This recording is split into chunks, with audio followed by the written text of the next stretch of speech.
Makaroon, makaibahan na naton na si Sir Bonifacio Vahe, ita Bonski Mendoza Channel Okoy na Aklanon Content Creator Society for Charity. May kaangtanan sa kadang nagtaliwan niya programa. Sir, good morning. Welcome sa ato niya program, Serbisyong Katrapa, sir. Good morning, Mama. Clarity yan to. Sa lahat-lahat ng tagapakinig ng 96.5 XFM Kalevo. Alright. Sir, pwede nimo kamo madetalye. Kano nga ni kamo bisita sa Lubrique family sa Bubog, man siya nagpaabot kita nga nit inyo karanga personal, nagpaabot personal inyo karon niya bulig. Katong Martes, no, nagadto kami ito base sa information nga nag-abot kamon regarding sa nasunog.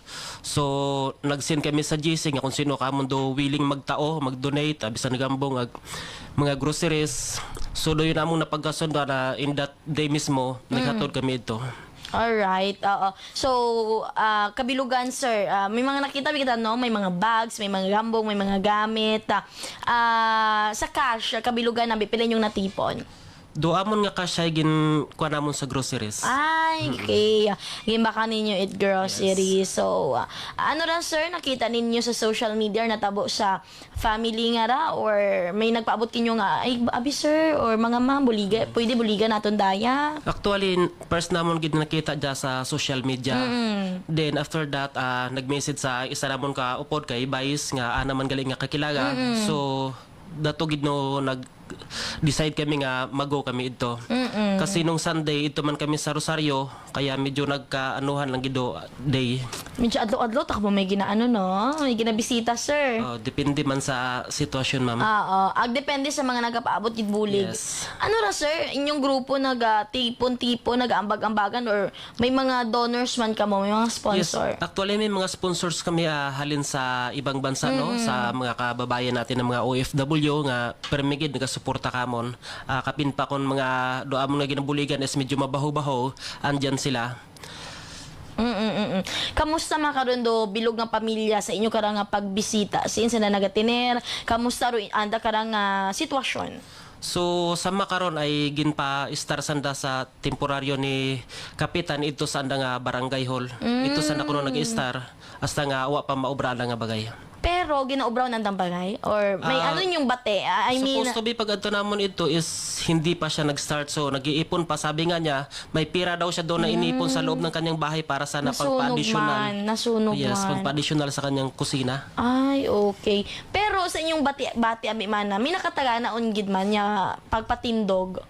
Or wa pagidagid kumbaga okay.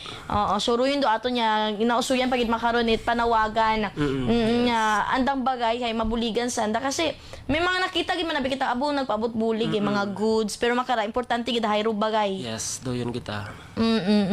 Rudaywang unga, sir, kamusta na istorya ninyo? Kamusta man sa na istorya? May kumbaga mahamba naton makitaan ba naton nga traumatic or mga unga? So nakita man namon nga medyo masadya man doon nga siguro pag abot namon na base yan sa amon nga nakita kasi nakalipas na isang adlaw at saka sa gabi sa natabo kanda. So pasalamat lang gani kami that time nga gindagay mawit anda nga father nga mangisda. So, kaya uwa sanda sa nang bagay. Kasi kung uwa ko na daga marahil nagatuwog sanda o nagahampang sa sulod bagay. Yes. Dun gid ang ani maya jacket agiday wat nadaga sa nga ibang especially nadaga sa kabuhi sa lay kada nga insidente. So Martes agi ka mo nag-agto no. Yes. So kamo mismo nagpamakali tayo kada mga dagan nyo. Yes, ma'am. Sabi no, inyong grupo makarapilaw inyong members. Nasa 40. 40. Agtanan doon nagapaabot kita matandang Yes, agamutan ninyo. Do iba hindi gid naton mapilit syempre do pangabuhi mga makaron medyo malisod man. So ako lang gani kinahingyo kanda bisan nga uwa kon that time nga mag-charity kami kung may maginaobra kami do yun nagit present lang gid nga gina tao. Lang kumbaga anda lang presensya gid ay nasanda sa area. So mahambal nato niya kumbaga sa andang aura bilog nga lubriki family ano ga mahambal naton kasubo-subo gid gyapon man Yes. kasi unang adlaw grabe gid aro aton niya na ano man ingto na witness Makita namon do kwan it ng itsura it anda nga padre di pamilya una gid do kasubo sa nga uyahon. Makita ka namon nga hagos gatugo duluha no. kung mag-istorya Yes, oo nga hagos hindi na makapati nga sa saglit nga inuras is naduga tanan ana nga pinundar. yes doon gid ang ani back to zero gid iba gid aro hatakawan sa sunugan Yes. hay kung hasunugan ka gid tanan ultimo asukar mo una or imo nga garapon sunog back to zero ka gid nga. So, thank you so much gid ana ha sir may mga dugang kang shout outs si karon na shout outs na tanan wat na lipatan basta may magsungkod wa man okay naman na. Okay, ma'am. Kay founder John Win Galino Raminta thank you so much sa founder sa pagsuporta sa aton nga mga charities. So, sir, thank you sa uman sa pagbisita iya of course sa inyo karon nga walang sawang pagbulig sa mga nagakinahangan and hopefully although may mga kagauyan man kita tanan ko amat raw aton nga free time mas manami magkatugog pero kamo ay ginapili nga magbulig hopefully nga maskin mag-aoy hay padayon sa gihapon. So, thank you so much and God bless po, sir.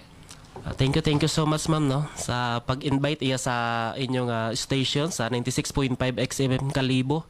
Thank you so much ma'am. All right.